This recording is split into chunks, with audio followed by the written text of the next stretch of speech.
নজর রাখবো পরবর্তী সংবাদে। আজ জামাই ষষ্ঠীর দিন এবং এই দিনেই অন্য ছবি লক্ষ্য করা গেছে সীমান্ত এলাকায়।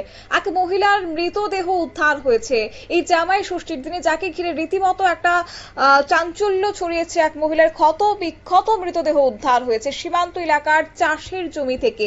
এক মহিলার এই রক্তাক্ত মৃতদেহ উদ্ধারকে ঘিরে এলাকা জুড়ে একটা চাঞ্চল্য ছড়িয়েছে। স্থানীয়দের প্রাথমিক অনুমান যে নৃশংসভাবে সেই মহিলাকে খুন করা হয়েছে।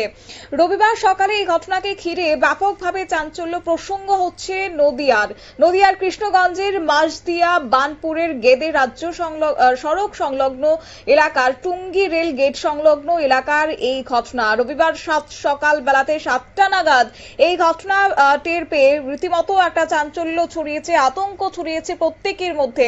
কোথা থেকে এলো এই মহিলার মৃতদেহ এবং কারাই বা এই মহিলাকে এই অবস্থা করেছে, এমন বিভিন্ন প্রশ্ন কিন্তু মাথা চাড়া দিচ্ছে। যদিও স্থানীয়রাই কৃষ্ণগঞ্জ থানার পুলিশকে খবর দিয়েছে এবং তারপর ঘটনাস্থলে ছুটে আসে পুলিশ এবং এরপর ওই মহিলার মৃতদেহ উদ্ধার করেছে। অবশ্য জানা গেছে মৃতদেহের কাছ থেকে একটি মোবাইল ফোন, একটি ব্যাগ উদ্ধার করেছে পুলিশ। পাশাপাশি পুলিশ সূত্রে জানা গেছে মহিলার হাতে মুক্তি লেখা আছে। সীমান্তবর্তী এলাকার মানুষের দাবি, সীমান্ত পেরিয়ে প্রতিদিন বাংলাদেশি দুষ্কৃতিকারীদের আনাগোনা যেন লেগেই রয়েছে, প্রত্যেকদিন বাড়তে শুরু করেছে। তবে এই মহিলার দেহে একাধিক ছুরির আঘাত রয়েছে। এখনো জানা যায়নি মহিলার নাম, মহিলার পরিচয় কি, কোথা থেকে এসেছে, এইভাবে একটি মৃতদেহ এখানে কে বা রেখে গেল। সমস্ত কিছুর প্রশ্ন এখন রীতিমতো মাথাচাড়া দিচ্ছে এবং আগামী দিনে হয়তো বা তদন্তের পর বেরিয়ে আসতে পারে তার উত্তর। কিন্তু এই সম্পর্কে কি বলছেন স্থানীয়রা, কি রয়েছে বিস্তারিত শুনুন। দেখি এখানে মৃত অবস্থায় পড়ে রয়েছে, খুব সম্ভবত তার ছুরির কোপ টোপ গলায় লাগা আছে। এটা একটু ঢাকা উল্টো দিকে পড়া ছিল, পুলিশ এসে রিকভার করলো দেখলাম। কিন্তু এটা আমি ভাবছি যে একটা শান্ত পরিবেশে এই যে জিনিসটা তৈরি হচ্ছে, এর জন্য টোটাল দায়িত্ব কিন্তু এটা রাজ্য সরকারের। পুলিশ ব্যবস্থা, পুলিশরা তোলাবাজিতে ব্যস্ত, কিন্তু এই যে দুষ্কৃতীরা এই ধরনের ঘটনাগুলো ঘটিয়ে যাচ্ছে, আজকে একটা প্রকাশ্য দিবালোকে বা প্রকাশ্য জায়গাতে, জনবহুল জায়গাতে এরকমভাবে একটা মার্ডারের মতো ঘটনা, এটা সত্যি আমাদের একটা ভাবনার বিষয়, সমাজের ভাবনার বিষয়, আতঙ্কের বিষয়। কারণ এটা মাঝদিয়ার থেকে গেদেগামী রাস্তা, 10টা পর্যন্ত কন্টিনিউ লোক থাকে। তাহলে সেই জনবহুল রাস্তায় পুলিশের দায়িত্ব যে এখানে পুলিশের টোটাল স্পট করে দেখা, তার মধ্যে এই ধরনের একটা ঘটনা। আজকে এখনো নাম ঠিকানা পাওয়া যায়নি, থানা রিকভারি করেছে দেখলাম, মোটামুটি 7টা সাড়ে 7টা নাগাদ রিকভারি করলো। এখন দেখা যাক কোথাকার ইয়ে। কিন্তু এটা খুব চিন্তার বিষয় যে আমাদের মতো এরকম একটা শান্ত জায়গাতে এ ধরনের একটা বড় ঘটনা ঘটবে। মানে আপনারা আতঙ্কের মধ্যে আছেন? ভীষণ আতঙ্ক। কারণ পুলিশের অ্যাক্টিভিটি বলতে কিছু নেই। আজকে পুলিশ যদি মনে করতো তাহলে এই ধরনের ঘটনা ঘটতেই পারতো না। পুলিশ একটা কি বলবো, সবসময় ওরা রাজনৈতিক প্রেক্ষাপটের মধ্যে থাকে, ওদের দায়িত্বের মধ্যে এটা পড়েই না মনে হচ্ছে যে আমাদের এত এই ধরনের ক্রাইম হচ্ছে, আজকে এখানে বোম পাওয়া যাচ্ছে, কালকে গাঁজা ধরছে, এইসব চলছে। এটা বিষাক্ত ব্যাপার। আপনার নাম? আমার নাম মিলন। আপনারা শুনলেন প্রত্যক্ষদর্শীদের অভিযোগ, অর্থাৎ পশ্চিমবঙ্গ মানেই বিভিন্ন অপরাধমূলক ঘটনার বিভিন্ন ছবি প্রত্যেক দিন খবরের শিরোনামে। তারই মধ্যে পুলিশের ব্যর্থতা সব থেকে বড় বিষয় হয়ে দাঁড়াচ্ছে। এই মুহূর্তে যারা প্রত্যক্ষদর্শীরা রয়েছেন তারা বলছেন যে তাদের এই সীমান্ত এলাকায় শান্ত পরিবেশকে অশান্ত করার চেষ্টা করছে দুষ্কৃতিকারীরা, কিন্তু তারপরেও টনক নড়ছে না পুলিশ প্রশাসনের। কিন্তু কেন যাবো বিস্তারিত, আমাদের সঙ্গে যুক্ত হয়ে গেছে প্রতিনিধি অঞ্জন শুকুল। অঞ্জনবাবু, কি বলবেন এই ঘটনা এবং কোথা থেকে মহিলার মৃতদেহ উদ্ধার হয়েছে? এত ঘন্টা পেরিয়ে গেছে, পুলিশের পক্ষ থেকে কি এখনো পর্যন্ত সেই অর্থে কিছু জানানো হয়েছে? দেখো, সীমান্ত এলাকায় চাষের জমি থেকে এক মহিলার ক্ষত বিক্ষত রক্তাক্ত মৃতদেহ উদ্ধারের ঘটনায় এলাকায় চাঞ্চল্য ছড়িয়েছে। স্থানীয়দের প্রাথমিক অনুমান নৃশংসভাবে খুন করা হয়েছে। যেভাবে একই জায়গায় রক্ত পড়ে রয়েছে তাতে মনে হচ্ছে ধারালো কোনো অস্ত্র দিয়ে কিন্তু খুন করা হতে পারে। আর রবিবার সকালে এই ঘটনাকে কেন্দ্র করে ব্যাপক চাঞ্চল্য ছড়ায় নদিয়ার কৃষ্ণগঞ্জের মাঝদিয়া বানপুর গেটে রাজ্য সড়ক সংলগ্ন এলাকার একেবারে টুঙ্গি রেলগেট সংলগ্ন এলাকার ঘটনা, যেখানে কিন্তু সিসিটিভি রয়েছে অনেকগুলি। এখনো পর্যন্ত যেটা আমরা জানতে পারছি যে রবিবার সকাল 7টা নাগাদ ওই পাঁচ ক্ষেতের পাশে মহিলার রক্তাক্ত দেহ দেখতে পায় স্থানীয়রা কৃষ্ণগঞ্জ থানার পুলিশকে খবর দিলে ঘটনাস্থলে যায় পুলিশ। এরপর ওই মহিলার মৃতদেহ উদ্ধার করে। জানা যায় মৃতদেহের কাছ থেকে একটি মোবাইল ফোন, একটি ব্যাগ উদ্ধার করা হয়েছে। পাশাপাশি পুলিশ সূত্রে জানতে পারা গেছে মহিলার হাতে একটা লেখা আছে মুক্তি। সীমান্তবর্তী এলাকার মানুষের দাবি, সীমান্ত পেরিয়ে প্রতিদিনই বাংলাদেশি দুষ্কৃতীদের আনাগোনা বাড়ছে। এই মহিলাদের একাধিক ছবির আঘাত রয়েছে, এখনো জানা যায়নি নাম পরিচয়।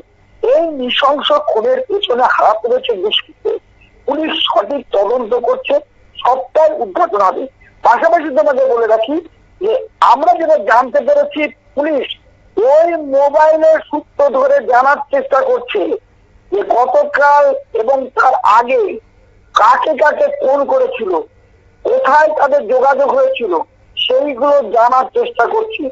এবং আমরা এটাও জানতে পারছি যে ওই কল লিস্ট ধরেই কিন্তু বেরিয়ে আসতে পারে আসল খুনিদের পরিচয়, এবং তারপরেই হয়তো গ্রেপ্তার হতে পারে।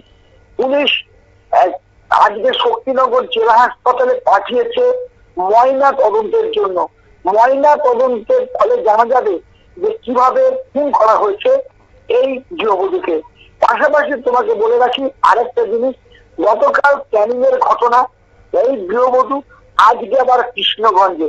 পশ্চিমবঙ্গে যে বধূদের উপরে এইরকম নৃশংস হত্যাকাণ্ড চলছে, এটাও কিন্তু একটা সরকারের ভাবার বিষয়। আর যেখানে ঘটনা সেখান থেকে সীমান্ত বেশি দূরে নাই, পাশে রয়েছে রেল লাইন, সেখানে কিন্তু পুলিশ প্রশাসনের নজর নেই।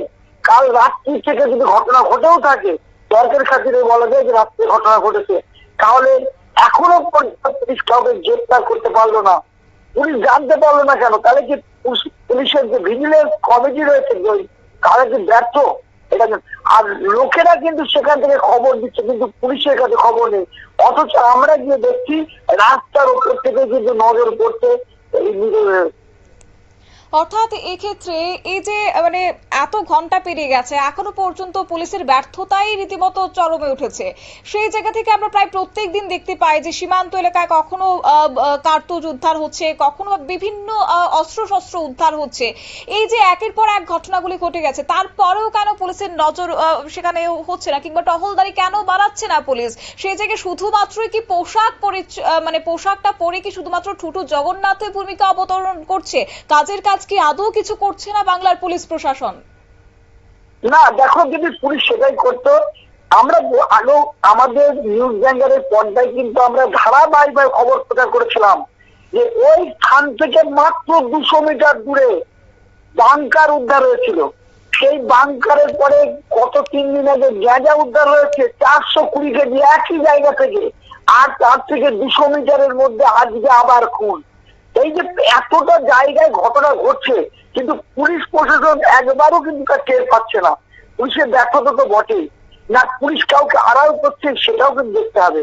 তাই তদন্তের স্বার্থে পুলিশ বলছে যে এই মোবাইলের যে সমস্ত লিস্ট আছে, কল লিস্ট আছে, সেই কল লিস্ট দেখে তারপরে কিন্তু গ্রেপ্তার করা হবে বা আটক করা হবে তাদের জিজ্ঞাসাবাদের জন্য।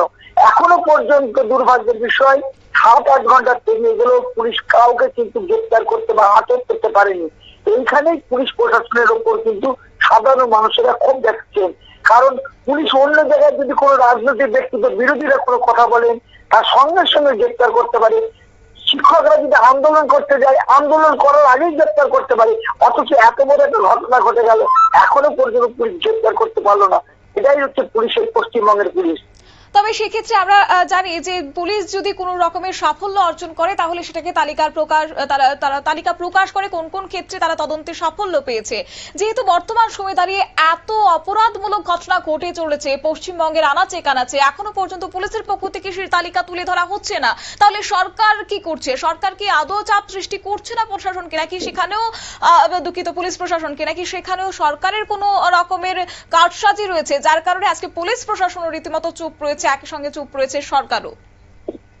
দেখো, একটা সবচেয়ে গুরুত্বপূর্ণ ব্যাপার, যদি এখন মনে করো পশ্চিমবঙ্গের পুলিশ বা স্বরাষ্ট্রমন্ত্রীর পক্ষ থেকে বলা হয় যে ওইখানে মার্ডার হয়েছে, ওইখানে ছিনতাই হয়েছে, এইগুলো এত পরিমাণ যদি হয় তাহলে কিন্তু কেন্দ্রীয় স্বরাষ্ট্রমন্ত্রী কিন্তু চাপ দিতে পারে, সেক্ষেত্রে একটু পুলিশের ব্যর্থতা ধরা পড়তে পারে।